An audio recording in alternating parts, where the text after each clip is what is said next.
In the heart of ancient Mesoamerica, the Aztec Empire thrived with grand cities, advanced engineering, and a deep reverence for gods.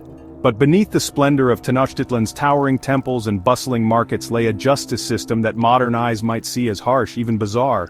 To the Aztecs, punishment wasn't just about deterring crime, it was about balance, honor, and divine order. One of the most shocking punishments was for drunkenness, especially if you were underage. While adults could consume the sacred pulque drink during rituals, teenagers found intoxicated in public were dealt with harshly. First-time offenders might have their heads shaved to shame them. Repeat offenses? Death. To Aztecs, losing control dishonored one's family and society. It wasn't cruelty for cruelty's sake, it was a warning. Discipline and restraint were sacred virtues. Theft was another offense that invited brutal consequences. A man caught stealing could be enslaved to the victim, forced to serve them for life. If the stolen item was sacred, or belonged to the state, the punishment escalated, amputation or even execution. But there was a twist. First-time thieves were sometimes shown mercy, especially if they confessed. The gods valued truth. One of the most peculiar punishments was the use of chili smoke. Yes, chili.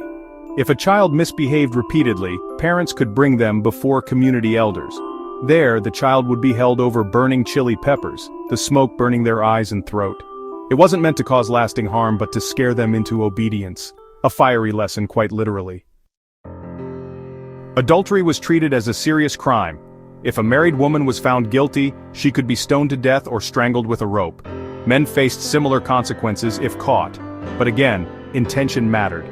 If a person was seduced against their will, they might be spared. Justice was not blind in the Aztec world, it weighed context and intent. Even nobles weren't immune. In fact, they were held to higher standards. A noble who committed a crime might receive harsher punishment than a commoner to set an example. For instance, if a noble stole corn, he might be executed, while a commoner might only be fined or enslaved. This was meant to preserve the integrity of leadership. The Aztec justice system also had a form of appeal.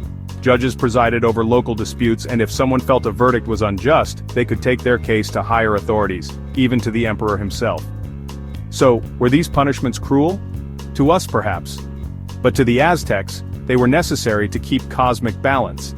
Every law, every penalty, was linked to their belief that the world was fragile, always on the edge of chaos. Justice was sacred, a way to keep the gods appeased and society in harmony. In the end, the Aztec system was as much about divine order as social order. Brutal by today's standards, yes. But in their world, justice and cruelty were often two sides of the same obsidian blade.